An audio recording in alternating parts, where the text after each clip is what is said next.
kami melakukan pelaporan ya atas dugaan penipuan. Ya nanti kita lihat aja dari penyidik, udah gitu aja.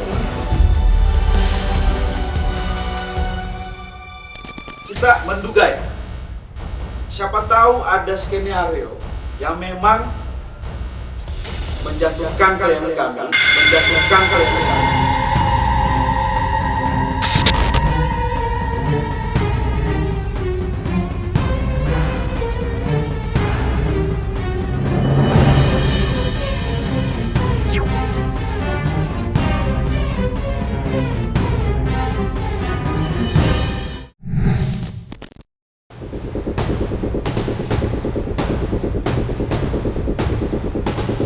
Pasca kemelut rumah tangga Insanul Fahmi dengan Inara Rusli yang dikabarkan menikah siri, mantan suami Inara, Virgon, disebut-sebut terseret ke dalam pusaran kasus terkait ilegal akses rekaman CCTV yang berujung pada laporan yang dibuat Inara, meski sampai saat ini belum diketahui siapa yang dilaporkan Inara.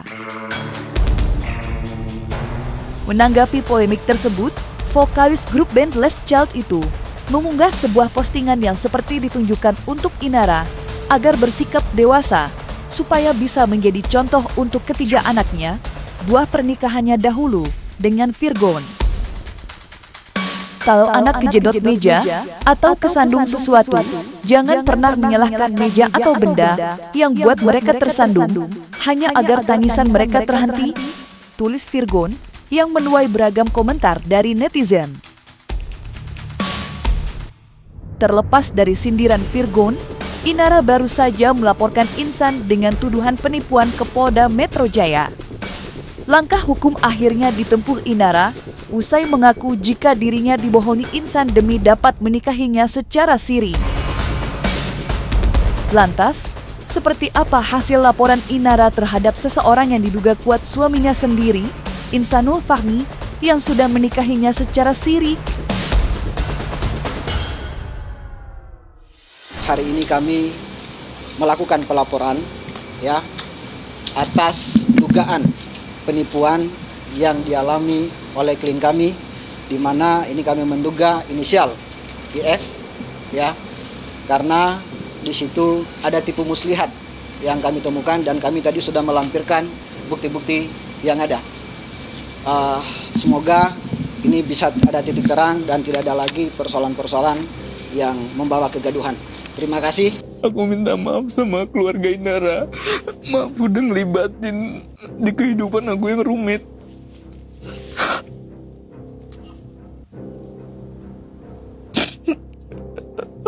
Maaf kalau aku bukan calon yang baik.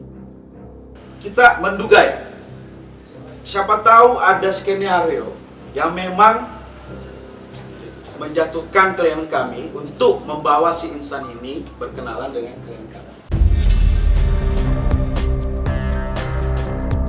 Meski memutuskan mundur dengan menolak melanjutkan hubungan rumah tangganya dengan Insanul Fahmi atau Insan, tidak serta-merta membuat pernikahan siri keduanya gugur. Bahkan, Insan disebut-sebut tidak begitu saja merestui keputusan Inara yang menginginkan berpisah. Muncul desas-desus yang menguap di ruang publik jika laporan Inara di Polda Metro Jaya tidak lain dialamatkan pada suaminya, Insan, agar mau menceraikannya.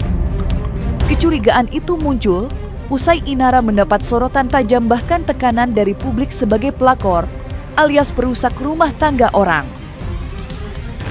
Citra negatif yang telah mencoreng kepribadian Inara yang selama ini dikenal sebagai perempuan yang soleha. Dan apa kata kuasa hukum Inara terkait pernikahan sirinya dengan Insan sampai dengan saat ini? Bercerai belum bisa dikatakan bercerai ya, karena kan namanya nikah sirih itu bukan seperti nikah resmi yang harus ada surat. Nikah sirih sepengetahuan saya hanya bisa bercerai apabila laki-lakinya mengungkapkan atau mengucapkan talak cerai, saya talak kamu. Sedangkan sampai saat ini belum juga ditalak, Inara selalu minta untuk udah ceraikan aja saya, yang disampaikan kepada kami ya. Tapi insan sampai sekarang belum juga mau mengatakan itu. Justru terakhir dia sempat membawa salah satu dari keluarganya meminta maaf kepada Inara. Itu dia nangis-nangis sampai mau sujud lah gitu di kakinya.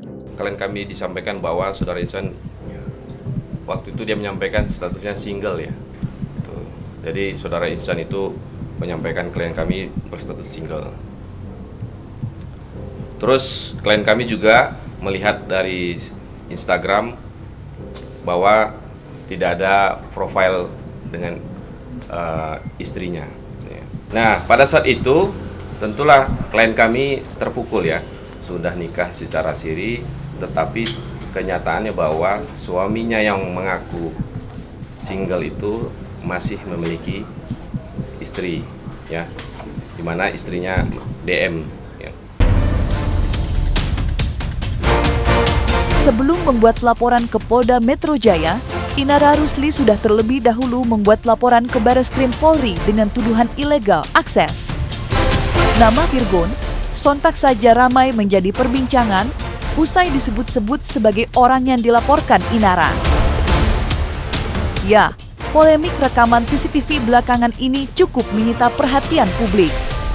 Mengingat sebelumnya, Mawa melaporkan Inara dan Insan atas tuduhan perzinahan dengan barang bukti rekaman adegan dewasa, pertanyaan pun sempat muncul, dari mana Mawa mendapat rekaman CCTV? Dari situlah, tuduhan terhadap Virgon menguat jika ia mengambil rekaman CCTV dan memberikannya kepada Mawa dengan alasan menjaga anak-anaknya dari perbuatan tak pantas yang dilakukan ibunya, dalam hal ini Inara Rusli. Lantas, apa reaksi keluarga Virgon usai disebut-sebut dilaporkan oleh mantan istrinya? Benarkah Virgon hanya melindungi anak-anaknya? Ya nanti kita lihat aja dari penyidik udah gitu aja nih. Ya dilaporin aja nggak apa-apa. Kalau memang anak saya juga yang nyetorin itu, lah nanti kan penyidik lebih tahu. Kalau memang kan gitu, ya dilaporin aja. Ya. Kenapa kamu main di rumah orang? Udah tahu itu di atas kan nggak ada kuncinya itu, cuma horden doang. Hah? Orang bolak-balik time 2 jam itu ini loh. Lama loh, nggak mungkin itu anak-anak nggak cari ibunya ke atas kan gitu. Ya saya sih bukan mau nuduh, cuma nggak mau ini logikanya kan gitu. Udah pasti kalau saya ngelihat saya pasti nangis kegerangan.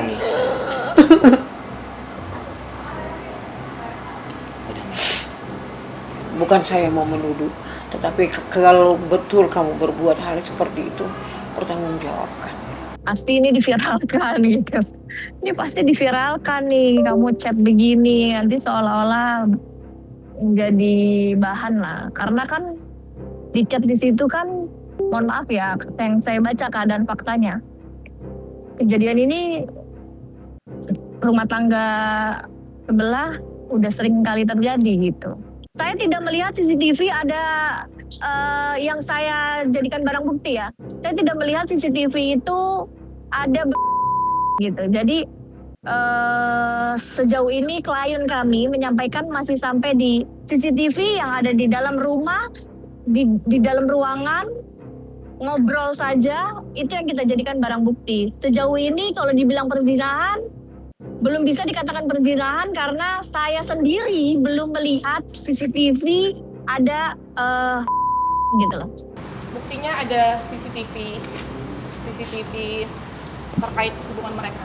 Sabtu 22 November, klien kami kaget bahwa ada CCTV yang beredar di mana CCTV itu ada di rumah pribadi klien kami yang hanya bisa diakses oleh klien kami. Di tanggal 22 November itu, klien kami mengetahui bahwa ada dugaan CCTV ya. Yeah. Makanya yang kami tegaskan di sini bahwa klien kami telah membuat laporan polisi ya di Mabes Polri terkait dugaan illegal access ya pada tanggal 26 November 2025. Oke, rekan-rekan bisa melihat. Oke? Illegal access dari mana? Emang dikewer-kewer keluar, dikasih-kasih keluar. Yang istilahnya minta CCTV ini kalau ini asas praduga nggak bersalah. Kalau yang minta CCTV juga istrinya kan berkompeten. Emang dikasih-kasih ke orang-orang? Itu kan hak istrinya. Kalaupun dia ini ada bukti nggak, ada ini nggak, ada anu nggak gitu. Yang mau dilaporin apaan? Terus berbuat di rumah orang. Harusnya anak saya kalaupun anak saya yang melaporkan dia, kan itu rumah anak-anak. Kita lihat nanti ya ke depannya seperti apa. Tapi kan yang jelas kan illegal aksesnya masuk. Kita nggak tahu siapa yang mengambil di sini. Siapa yang mengambil, siapa yang turut serta, siapa yang ikut dalam tindak pidana ini, siapa yang disuruh. Kita nggak tahu faktanya seperti apa, nanti kita lihat aja dari laporan polisi yang sedang berjalan. Kemarin itu abangnya Mawa sempat ada kirim satu video dengan sebuah statement. Statement apa? Ya, mengancam bahwasannya ini akan dibuat jadi lebih besar, akan dibuat jadi lebih meledak. Dugaan aku sebenarnya itu. Ya, itu perzinahan di dalam Undang-Undang pasal 284 KUHP. Rencana pemanggilan kapan? Masih LP baru diterima hari ini. Sementara itu, Inara Rusli terus bergelia usai dilaporkan ke Polda Metro Jaya oleh Mawa dengan pasal perzinahan dan perselingkuhan. Berembus kabar jika Inara membuka pintu mediasi agar pelaporan Mawa tidak perlu dilanjutkan ke meja persidangan. Itu terungkap dari kuasa hukum Inara yang berharap ada solusi damai dari kedua belah pihak agar membuka diri bertemu dan membicarakan kesepakatan damai. Lantas, akankah Mawa menerima permintaan maaf dan ajakan damai dari Inara yang dianggap telah merusak rumah tangganya? Intinya saya tidak membela perilakunya ya, saya tidak tahu apa yang sebenarnya terjadi karena klien kita menyampaikan sesuatu yang tadi kita sampaikan di preskon, ya kita hanya menyampaikan apa yang klien kita sampaikan. Saya membuka ruang diskusi untuk Mawa jika mau berdiskusi dibanding saling lapor. Saya juga tidak, saya selalu terdepankan apabila ada telapor sama pelapor lebih baik memang bisa baik-baik mediasi, akhirnya nanti restoratif justice itu akan lebih baik gitu dibanding semuanya saling rugi. Seperti itu ya. Aku di sini mau menyampaikan permintaan maaf atas kegaduhan yang terjadi dan untuk semua pihak, kalau ada yang masih percaya sama aku berterima kasih dan memohon doanya.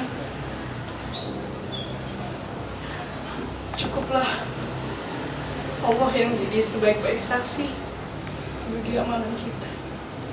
Terima kasih.